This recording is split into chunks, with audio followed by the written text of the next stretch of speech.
G'day, punters. Welcome to the Sydney Review Show. It was the Golden Gift, the hot Danish. They were the headline affairs at Rosehill, or so we thought, because what happened and what eventuated was probably unprecedented in terms of punting, certainly in my time. But we'll get the views and opinions of the learned gentleman alongside me. Rob Scurry, I'll start with you because you were calling me first before really anything kicked off. You arrived on course, and just run us through how the day unfolded for yourself. Badly. Well, I had a ticket for the Fleming stand and the lawn, and I was told that I couldn't go in the Fleming stand. I was allowed to go up to the grandstand. So I've got sore calves from walking up and down the stairs of the meeting. But yeah, it was like it was Ladies' Day. It was PVL, capturing that younger generation. And the one bookie on the lawn, he looked like he was having a good day with those a lot of smaller punters, I'm going to say. But yeah, I reckon he would have fielded a lot of bets, maybe not a huge amount of turnover, but he would have fielded a lot of bets. But mate, I was, as you know, I was looking at the horses from the grandstand, which is a new experience. So it was hard for me to get that confident. I didn't feel there was like anyone I could kind of talk to on track about, trying to better my situation, as they all just wanted to tell me to sit down and, do as I'm told. But yeah, look, I'm glad I got away with it. Tommy Sherry on Frosties is going to irk me. I tipped that to my uncle in the punters club, and not to have a bet on it was disgusting. But you roll with the punches. Got away with one. Moving on. Got a couple of weeks off actually. Yeah, you do, which we'll touch on later on. But that was the start of the day, and then suddenly the tab melts down. Mark Shean, have you encountered anything like this before, ever? No, I don't think I have. I think it was a sad day for racing Australia-wide. Monopolies are not very good for racing, unfortunately. We had a lot of people running racing from a long time ago pushing that this mob should end up with a monopoly, oppose bookie reform, and look at what it's done now. It's splintered everything, and it was a very sad day for racing. Mark Rhoden, it became a bit of a joke. For the most part, there were independent pools running over the last 48 hours, depending on which jurisdiction you're betting into. It did seem that some bookmakers really had no idea what was going on. The fair was loving it, as per usual. What was your take on how the day was unfolding? Yeah, I think the resulting issues we're touching on from the corporates, they've obviously put all their eggs in the feed from either the TAB or Dynamic Odds, or directly or indirectly it's a TAB. All these systems, they've got massive back-end systems. They process so many bets and have to settle so many bets that when, this one cog breaks down, the whole thing collapses. And, that really did expose a weakness in their systems. It was a very strange day. Yeah, absolutely. And then it all followed on with last night, the article released in the Sydney Morning Herald, which for all intents and purposes seemed like a puff piece to try and divert away from what had happened with the TAB, by putting a spotlight back onto Racing Victoria with another horse going amiss in the Melbourne Cup, which, just reading the article and the fact that it was quoting a letter from the New South Wales Trainers Association, was quite a bizarre read for the most part. Mark Shean, did you have a read of that article?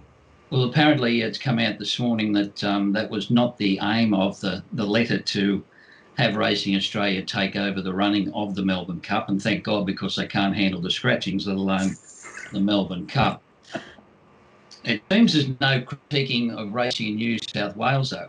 It's always Victoria who seems to be the one who gets it. Nobody ever mentions that the Golden Eagle is worth $7.5 million and is funded by Odds and Evens, which holds $4 a race. Like, who writes an article on that? Has anyone seen an article on that? Nobody critiques that, but they continually critique anything that happens in Victoria. Sorry, I'll just chime in there. That's true. I mean, remember when the Odds and Even bet type was released, there was a lot of chat on Twitter about it. A lot of people voiced their opinions independently there. I pointed out, everyone remembered, it was just the spinner bet from 20 years ago, which sank without trace in the early 2000s. It was a joke of a bet then, it's a joke of a bet now. I and some other people pointed that out on Twitter, but not one journalist, so to speak, wrote a word about it. But what is this turnaround from Racing New South Wales? When the Everest first came out, these are the quotes. This will be showcasing the best Australian sprinters against the leading international contenders. The ATC spent $3 million on a poly track at Canterbury, which doesn't hold training facilities. $3 million for Aidan O'Brien to bring out Caravaggio, and it didn't come. Yeah. Now, the wastage is unbelievable. And now the spin is because the internationals don't come, they're not good enough, and it's state versus state. They've completely turned around the spin. Some internationals came out, was it the first or second year? And they all were 100 to 1 and got beaten. Navy fag. Navy fag. Came out in Spirit of Valor. Navy fag. Superman's one race. Spirit of Valor wouldn't win anywhere. Yeah. Don't forget Navy fag or flag. Oh, US Navy flag. Yeah. Yeah. For the Trainers Association or whoever's behind it to be attacking Racing Victoria, I mean, it was terrible what happened in the Cup. Terrible, full stop, and terrible for the image of racing. To use this as an opportunity to go on the attack rather than, this is the whole industry is going to be under attack, not just the Melbourne Cup and not just Victoria. This is, there are forces that want to get our sport banned. And hopping on the bandwagon, so to speak, and making it a state versus state thing is not helpful at all, in my view. But I think they're trying to detach themselves from Racing Victoria, saying we're not the ones, bringing these horses out and killing them. Yeah, but the anti-racing forces won't see it that way. Yeah. Yeah.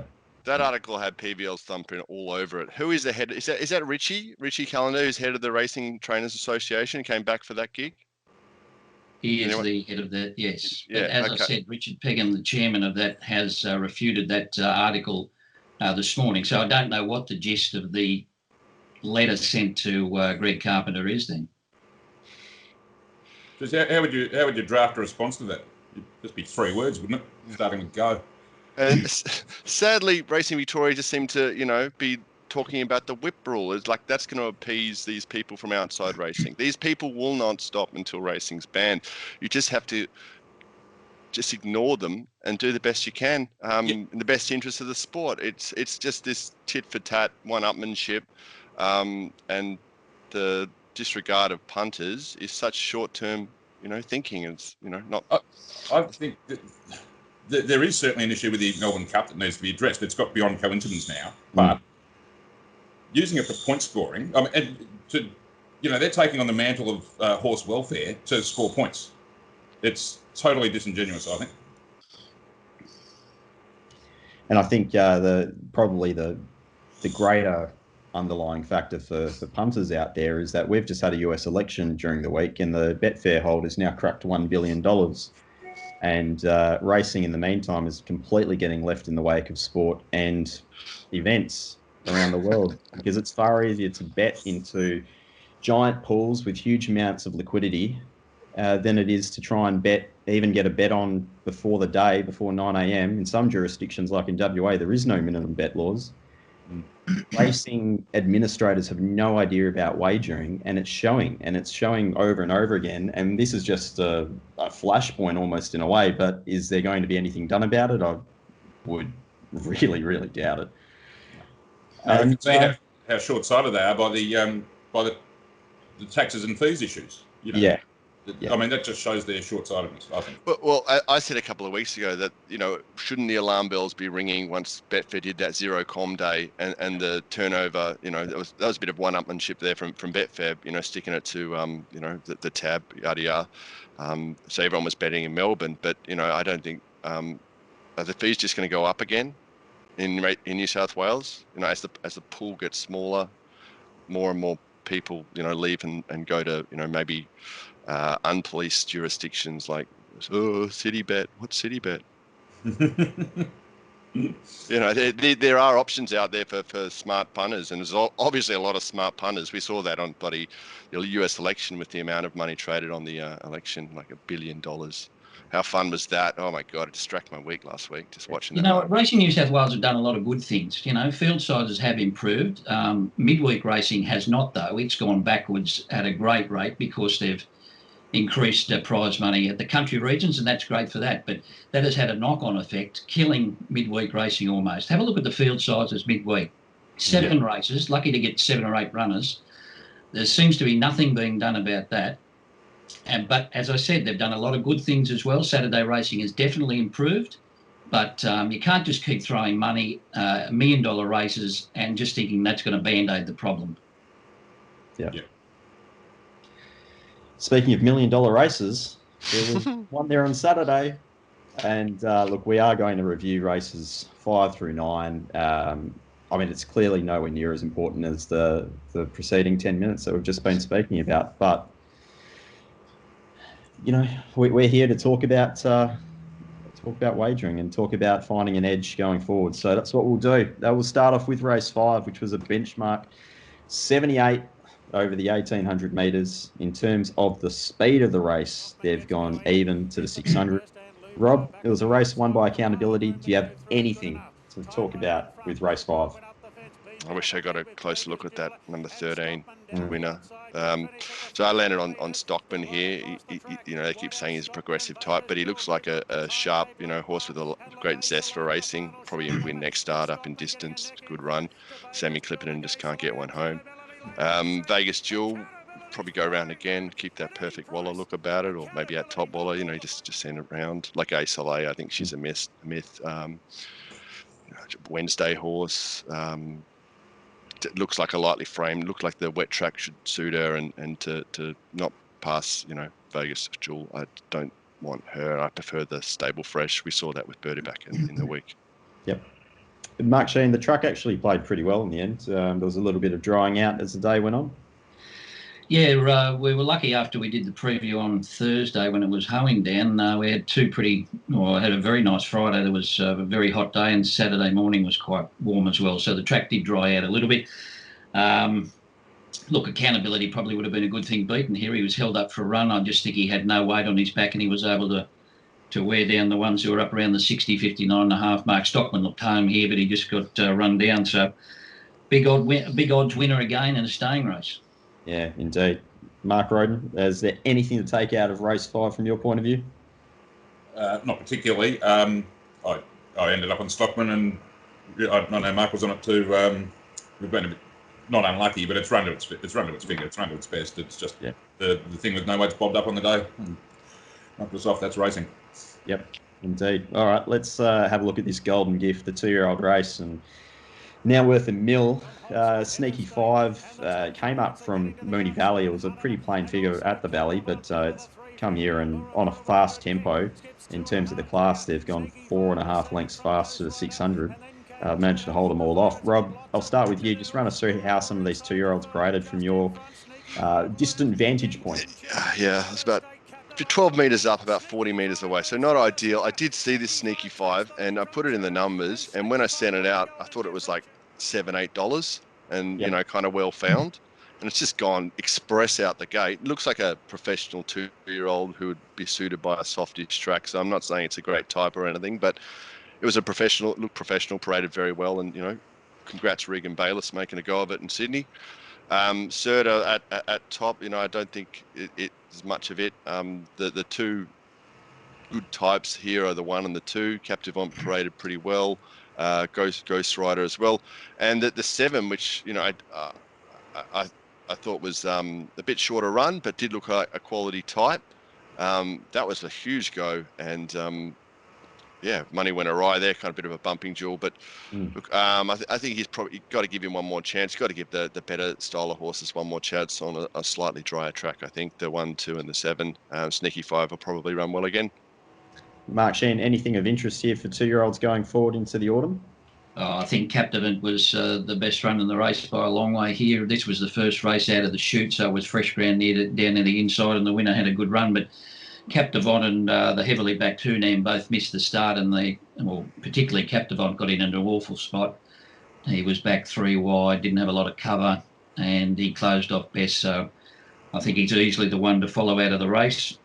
Sneaky 5 and Serta both look pretty small types to me, so I think they both got reasonable runs through the race.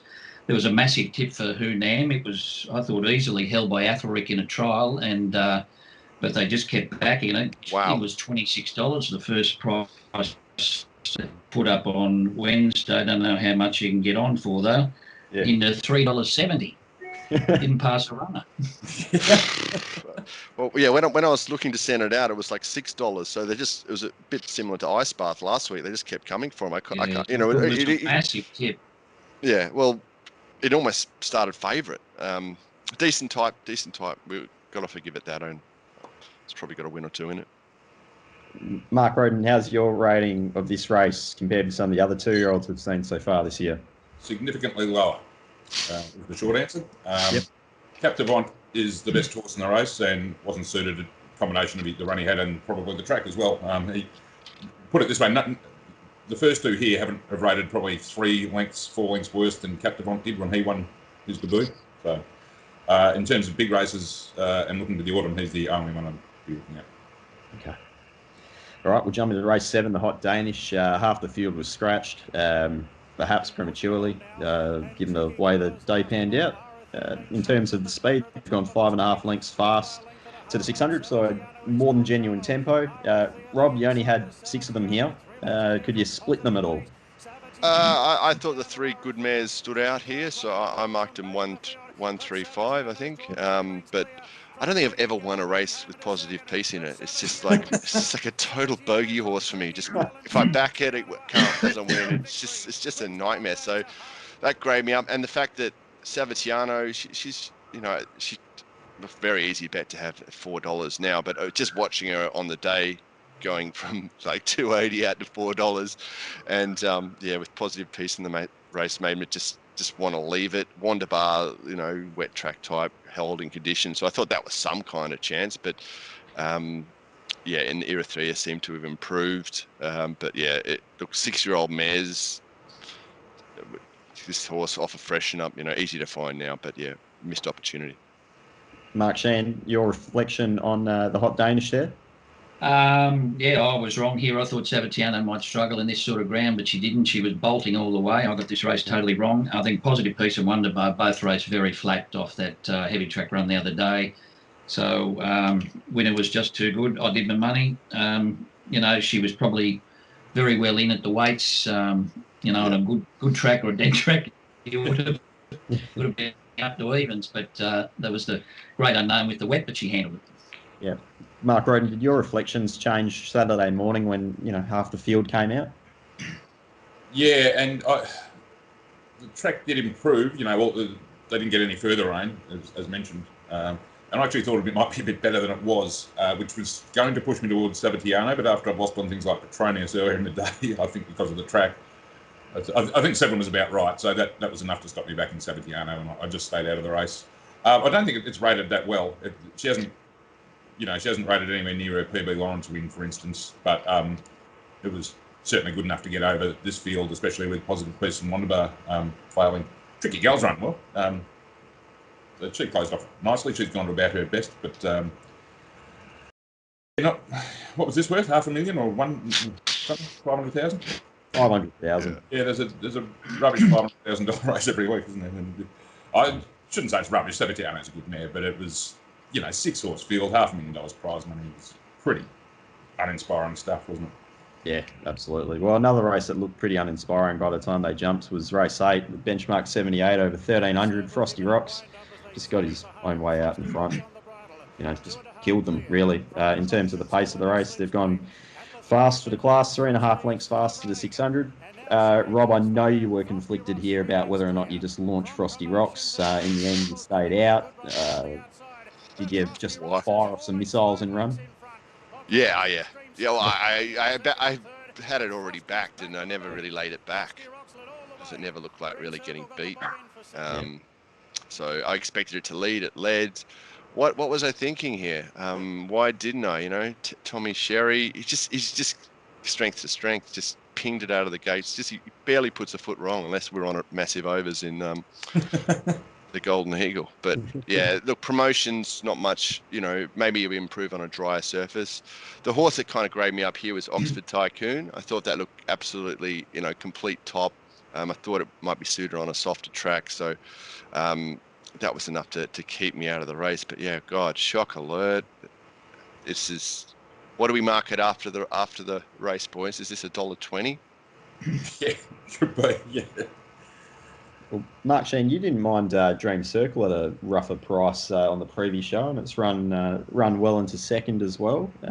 Your thoughts on the race 8 there on Saturday? Oh well, I was lucky I got this race right. I didn't like promotions. I liked first and second. So, but it might have been a different story with the full field. But Frosty just bounced to the front and he was never really going to be beaten. It was a nice ride. You've got to keep him going at the good solid tempo. Promotions, I think, is a milk drinker, and Dream Circle ran on quite well. Yep. That's what grabbed. Sorry, Pete. That's what grabbed me up. This Frosty's trial. Anyone see that? It just he just looked really ridden out, and that was like another sort of greying thing in the back of my mind why I didn't launch. I thought that trial not impressive. Didn't lead in it though, Rob. I think he's a much better horse when he gets his own way. He was off the speed in that trial. That's the only thing I could put down to him. Plus, this was perfect ground for him, really. Yeah. It might have been. It might have been just to bring him on, just to get him fit, rather than show what he's got. So. That's unlike you anyway, isn't it? Having a look at trials. What are you doing? I know. Yeah, but I miss. The less I know, the better. I know. Yeah. Should grade me up big time. As I said, I tipped this for my uncle's punters club, and I didn't launch at it. I'm just so dirty about it for the punters. It's all right, Rob. There's never-ending race day. We'll go to race 9. Another benchmark 78 over 1,300. This time for the fillies and mares, and Misdeeds managed to finally get over the top of Makushla and Turnstiles. A bunch finish. Rob so taken into 4th. Any thoughts out of race 9 there on Saturday, Rob? No. Turn takers, barely Wednesday horses. Why was I betting? Oh, this has just left me with a sour taste in the car on the way home. But yeah, I can't really talk about these runners. They aren't Saturday horses. When I'm finding so taken, should have just been a no bet race. There would have been 3 in a row no bet races. So I guess I wanted to find some. Yep. Mark Shean, anything out of the last there on Saturday? No, I was on 2nd and 3rd, and Misdeed hasn't won for 4 years and managed to stick its head out. So I had to have a Panadol after the race. Mark Rhoden, first time we're seeing this Makushla. What was your impressions of the New Zealander? She's not very good and she needs wet. It's not much of a type, I can tell you that now. Rob's dead right. This is a Wednesday race at best. It was rubbish. I cast your mind back to Thursday. I mentioned Misdeed as maybe a wet tracker to be on in this race with the blinkers on, and unfortunately I'd completely lost interest by this stage, so I didn't have a bet. Oh, mate. I saw you. I think you described her as a pest. She is a world-class pest. Absolute world-class pest. Back to last start. When, got a soft track and ran about 11th. Yeah. Oh, torture. All right, outstanding. Look, as you can tell, it was a pretty uninspiring Saturday's worth of races, but there might be a few to follow going forward. Rob Scurry, one out of the yard that you like going into the next start? Captive on. I was tipping Tommy Sherry last week. I think Winona Costin, her ride in the thing in the highway, which we were on 1 by 2, was joyful thing to watch. And I think she's overs, in a lot of rides. The market might not think she's as good as she is, but she's got the bit between her teeth and riding great at the moment. All right. Mark Shean, horse to follow for yourself? No, I think the 7th of November is best forgotten for many things. For the power outage, alleged power outage. Conspiracy! I think it was a bushfire, wasn't it? I don't know what it was.